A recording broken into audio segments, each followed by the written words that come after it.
The Caliph, Harun al-Rashid, was much pleased with the tale of the blind man and the dervish, and when it was finished he turned to the young man who had ill-treated his horse, and inquired his name also. The young man replied that he was called Sidi Nauman. Observed the Caliph, I have seen horses broken all my life long, and have even broken them myself, but I have never seen any horse broken in such a barbarous manner as by you yesterday. Everyone who looked on was indignant, and blamed you loudly. As for myself, I was so angry that I was very nearly disclosing who I was, and putting a stop to it at once. Still, you have not the air of a cruel man, and I would gladly believe that you did not act this way without some reason, as I am told that it was not the first time, and indeed that every day you are to be seen flogging and spurring your horse. I wish to come to the bottom of the matter, but tell me the whole truth and conceal nothing. Sidi Nauman changed color as he heard these words, and his manner grew confused, but he saw plainly that there was no help for it. So he prostrated himself before the throne of the Caliph and tried to obey. But the words stuck in his throat, and he remained silent. The Caliph, accustomed though he was to instant obedience, guessed something of what was passing in the young man's mind, and sought to put him at ease. Sidi Nauman, he said, do not think of me as the Caliph, but merely as a friend who would like to hear your story. If there is anything in it that you are afraid may offend me, take courage, for I pardon you beforehand. Speak then openly and without fear, as to one who knows and loves you. Reassured by the kindness of the Caliph, Sidi Nauman at length began his tale. Commander of the Faithful, he said, dazzled though I am by the luster of your Highness's presence, I will do my best to satisfy your wishes. I am by no means perfect, but I am not naturally cruel. Neither do I take pleasure in breaking the law. I admit that the treatment of my horse is calculated to give your Highness a bad opinion of me, and to set an evil example to others. Yet I have not chastised it without reason, and I have hopes that I shall be judged more worthy of pity than punishment. Commander of the Faithful, I will not trouble to describe my birth. It is not of sufficient distinction to deserve your Highness's attention. My ancestors were careful people, and I inherited enough money to enable me to live comfortably, though without show. Having therefore a modest fortune, the only thing wanting to my happiness was a wife who could return my affection. But this blessing I was not destined to get, for on the very day after my marriage, my bride began to try my patience in every way that was most hard to bear. Now, seeing that the custom of our land obliged us to marry without ever beholding the person with whom we are to pass our lives, a man has of course no right to complain as long as his wife is not absolutely repulsive, or is not positively deformed, and whatever defects her body may have, pleasant ways and good behavior will go far to remedy them. The first time I saw my wife unveiled, when she had been brought to my house with the usual ceremonies, I was enchanted to find that I had not been deceived in regard to the account that had been given me of her beauty. I began my married life in high spirits and the best hopes of happiness. The following day a grand dinner was served to us, but as my wife did not appear, I ordered a servant to call her. Still she did not come, and I waited impatiently for some time. At last she entered the room, and she took our places at the table, and the plates of rice were set before us. I ate mine, as was natural, with a spoon, but great was my surprise to notice that my wife, instead of doing the same, drew from her pocket a little case, from which she selected a long pin, and by the help of this pin conveyed her rice grain by grain to her mouth. "Amina," I exclaimed in astonishment, "is that the way you eat rice at home? And did you do it because your appetite was so small? Or did you wish to count the grains so that you might never eat more than a certain number? If it was from economy, and you are anxious to teach me not to be wasteful, you have no cause for alarm. We shall never ruin ourselves in that way. Our fortune is large enough for all our needs. Therefore, dear Amina, do not seek to check yourself, but eat as much as you desire, as I do."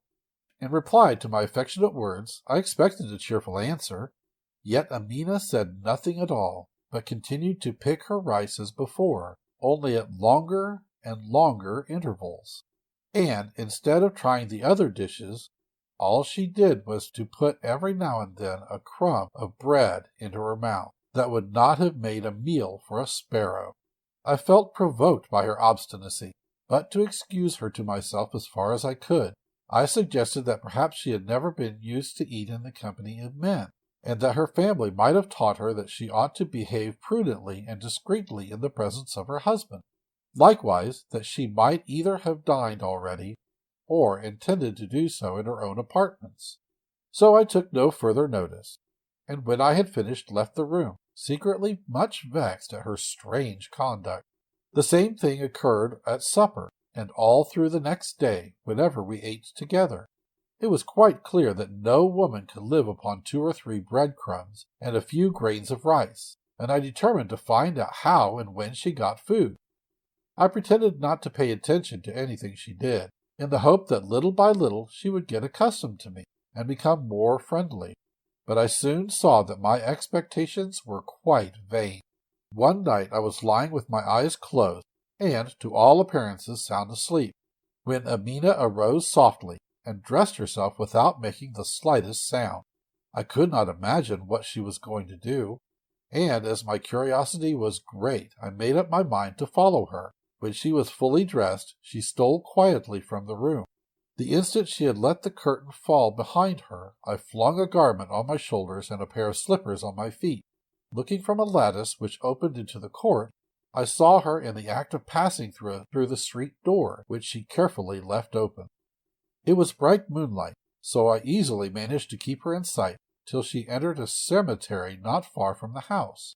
There I hid myself under the shadow of the wall and crouched down cautiously, and hardly was I concealed when I saw my wife approaching in company with a ghoul, one of those demons which, as your Highness is aware, wander about the country, making their lairs in deserted buildings and springing out upon unwary travelers, whose flesh they eat. If no live being goes their way, they then betake themselves to the cemeteries and feed upon the dead bodies. I was nearly struck dumb with horror on seeing my wife with this hideous female ghoul. They passed by me without noticing me, began to dig up a corpse which had been buried that day, and then sat down on the edge of the grave to enjoy their frightful repast, talking quietly and cheerfully all the while, though I was too far off to hear what they said. When they had finished, they threw back the body into the grave and heaped back the earth upon it. I made no effort to disturb them, and returned quickly to the house, when I took care to leave the door open, as I had previously found it. Then I got back into bed, and pretended to sleep soundly. A short time after Amina entered as quietly as she had gone out. She undressed and stole into bed, congratulating herself apparently on the cleverness with which she had managed her expedition.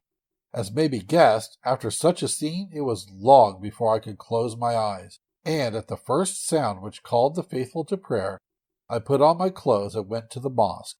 But even prayer did not restore peace to my troubled spirit, and I could not face my wife until I had made up my mind what future course I should pursue in regard to her. I therefore spent the morning roaming about from one garden to another, turning over various plans for compelling my wife to give up her horrible ways. I thought of using violence to make her submit, but felt reluctant to be unkind to her. Besides, I had an instinct that gentle means had the best chance of success. So, a little soothed, I turned towards home, which I reached about the hour of dinner. As soon as I appeared, Amina ordered dinner to be served, and we sat down together. As usual, she persisted in only picking a few grains of rice, and I resolved to speak to her at once of what lay so heavily on my heart. "Amina," I said as quietly as possible, "you must have guessed the surprise I felt when the day after our marriage you declined to eat anything but a few morsels of rice, and altogether behaved in such a manner that most husbands would have been deeply wounded. However, I had patience with you, and only tried to tempt your appetite by the choicest dishes I could invent, but all to no purpose. Still, Amina, it seems to me that there be some among them as sweet to the taste as the flesh of a corpse." I had no sooner uttered these words than Amina, who instantly understood that I had followed her to the graveyard, was seized with a passion beyond any that I have ever witnessed. Her face became purple, her eyes looked as if they would start from her head, and she positively foamed with rage. I watched her with terror, wondering what would happen next, but little thinking what would be the end of her fury. She seized a vessel of water that stood at hand, and plunging her hand in it, muttered some words I failed to catch. Then, sprinkling it on my face, she cried madly, "Wretch, receive the reward for your prying, and become a dog." The words were not out of her mouth when, without feeling conscious that any change was passing over me, I suddenly knew that I had ceased to be a man. In the greatness of the shock and surprise, for I had no idea that Amina was a magician, I never dreamed of running away, and stood rooted to the spot, while Amina grasped a stick and began to beat me. Indeed, her blows were so heavy that I only wonder they did not kill me at once. However, they succeeded in rousing me from my stupor, and I dashed into the courtyard, followed closely by Amina, who made frantic dives at me, which I was not quick enough to dodge.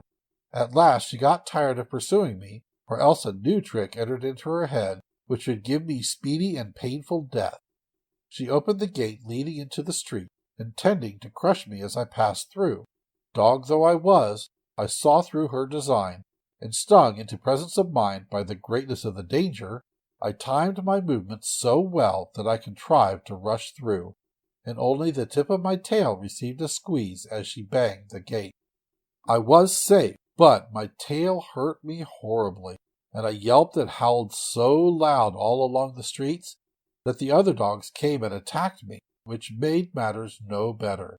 In order to avoid them, I took refuge in a cook shop, where tongues and sheep's heads were sold.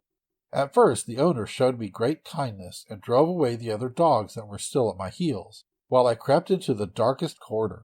But though I was safe for the moment, I was not destined to remain long under his protection, for he was one of those who hold all dogs to be unclean, and that all the washing in the world would hardly purify you from their contact. So after my enemies had gone to seek other prey, he tried to lure me from my corner in order to force me into the street. But I refused to come out of my hole, and spent the night in sleep, which I sorely needed, after the pain inflicted on me by Amina. I have no wish to weary your highness by dwelling on the sad thoughts which accompanied my change of shape, but it may interest you to hear that the next morning my host went out early to do his marketing, and returned laden with the sheep's heads, and tongues and trotters that formed his stock in trade for the day. The smell of meat attracted various hungry dogs in the neighborhood, and they gathered round the door begging for some bits. I stole out of my corner and stood with them. In spite of his objection to dogs as unclean animals, my protector was a kind-hearted man, and knowing I had eaten nothing since yesterday, he threw me bigger and better bits than those which fell to the share of the other dogs. When I had finished, I tried to go back into the shop, but this he would not allow, and stood so firmly at the entrance with the stout stick that I was forced to give it up and seek some other home. A few paces further on was a baker's shop, which seemed to have a gay and merry man for a master. At that moment he was having his breakfast, and though I gave no signs of hunger, he at once threw me a piece of bread. Before gobbling it up, as most dogs are in the habit of doing, I bowed my head and wagged my tail in token of thanks, and he understood and smiled pleasantly. I really did not want the bread at all, but felt it would be ungracious to refuse, so I ate it slowly, in order that he might see that I only did it out of politeness. He understood this also, and seemed quite willing to let me stay at his shop, so I sat down with my face to the door to show that I only asked his protection. This he gave me, and indeed encouraged me to come into the house itself, giving me a corner where I might sleep without being in anybody's way. The kindness heaped on me by this excellent man was far greater than I could have ever expected. He was always affectionate in his manner of treating me, and I shared his breakfast, dinner, and supper, while, on my side, I gave him all the gratitude and attachment to which he had a right. I sat with my eyes fixed on him, and he never left the house without having me at his heels. And if it ever happened that when he was preparing to go out I was asleep and did not notice, he would call, "Rufus, Rufus," for that was the name he gave me. Some weeks passed this way, when one day a woman came in to buy bread. In paying for it, she laid down several pieces of money, one of which was bad. The baker perceived this and declined to take it, demanding another in its place. The woman, for her part, refused to take it back, declaring it was perfectly good, but the baker would have nothing to do with it. "It is really such a bad imitation," he exclaimed at last, "that even my dog would not be taken in. Here, Rufus, Rufus!" And hearing his voice, I jumped onto the counter. The baker threw down the money before me and said, "Find out if there is a bad coin." I looked at each in turn, and then laid my paw on the false one, glancing at the same time at my master, so as to point it out. The baker, who had of course been only in joke, was exceedingly surprised at my cleverness, and the woman, who was at last convinced that the man spoke the truth, produced another piece of money in its place. When she had gone, my master was so pleased that he told all the neighbors what I had done, and made a great deal more of it than there really was. The neighbors, very naturally, declined to believe his story, and tried me several times with all the bad money they could collect together, but I never failed to stand the test triumphantly. Soon the shop was filled from morning till night with people who were on the pretense of buying bread, came to see if I was as clever as I was reported to be. The baker drove a roaring trade, and admitted that I was worth my weight in gold to him. Of course, there were plenty who envied him his large custom, and many was the pitfall set for me, so that he never dared to let me out of his sight. One day a woman, who had not been in the shop before, came to ask for bread, like the rest. As usual, I was lying on the counter, and she threw down 6 coins before me, one of which was false. I detected it at once, and put my paw on it, looking as I did so at the woman. "Yes," she said, nodding her head, "you are quite right. That is the one." She stood gazing at me attentively for some time, then paid for the bread and left the shop, making a sign for me to follow her secretly. Now my thoughts were always running on some means of shaking off the spell laid on me, and noticing the way in which this woman had looked at me, the idea entered my head that perhaps she might have guessed what had happened, and in this I was not deceived. However, I let her go on a little way, merely stood at the door watching her. She turned, and seeing that I was quite still, she again beckoned to me. The baker all this while was busy with his oven, and had forgotten all about me, so I stole out softly and ran after the woman. When we came to her house, which was some distance off, she opened the door and then said to me, come in. You will never be sorry that you followed me." When I had entered, she fastened the door and took me into a large room where a beautiful girl was working at a piece of embroidery. "My daughter," exclaimed my guide, "I have brought you the famous dog belonging to the baker who can tell good money from bad. You know that when I first heard of him, I told you I was sure he must be really a man, changed into a dog by magic. Today I went to the baker's to prove for myself the truth of the story, and persuaded the dog to follow me here. Now, what do you say?" "You are right, mother," replied the girl, and rising she dipped her hand into a vessel of water. Then sprinkling it over me, she said, "If you were born dog, remain dog. But if you were born man, by virtue of this water resume your proper form." In one moment the spell was broken. The dog's shape vanished as if it had never been, and it was a man who stood before her. Overcome with gratitude at my deliverance, I flung myself at her feet and kissed the hem of her garment. "How can I thank you for your goodness toward a stranger, and for what you have done? Henceforth I am your slave. Deal with me as you will." Then, in order to explain how I came to be changed into a dog, I told her my whole story, and finished with rendering the mother the thanks due to her for the happiness she had brought me. "Sidi Naumann," returned the daughter, "say no more about the obligation you are under to us. The knowledge that we have been of service to you is ample payment. Let us speak of Amina, your wife, with whom I was acquainted before her marriage. I was aware that she was a magician, and she knew too that I had studied the same art, under the same mistress. We met often, going to the same baths, but we did not like each other, and never sought to become friends. As to what concerns you, it is not enough to have broken your spell. She must be punished for her wickedness. Remain for a moment with my mother, I beg," she added hastily. "I will return shortly." Left alone with the mother, I again expressed the gratitude I felt, to her as well as to her daughter. "My daughter," she answered, "is, as you see, as accomplished a magician as Amina herself, but you would be astonished at the amount of good she does by her knowledge. That is why I have never interfered. Otherwise, I should have put a stop to it long ago." As she spoke, her daughter entered with a small bottle in her hand. "Sidi Nauman," she said, "the books I have just consulted tell me that Amina is not home at present, but she should return at any moment. I have likewise found out by their means that she pretends before the servants great uneasiness as to your absence. She has circulated a story that, while at dinner with her, you remembered some important business that had to be done at once, and left the house without shutting the door. By this means a dog had strayed in, which she was forced to get rid of by a stick. Go home, then, without delay, and await Amina's return in your room. When she comes in, go down to meet her, and in her surprise she will try to run away. Then have this bottle ready, and dash the water it contains over her, saying boldly, 'Receive the reward for your crimes.' That is all I have to tell you." Everything happened exactly as the young magician had foretold. I had not been in my house many minutes before Amina arrived, and as she approached, I stepped in front of her with the water in my hand. She gave one loud cry and turned to the door, but she was too late. I had already dashed the water in her face and spoken the magic words.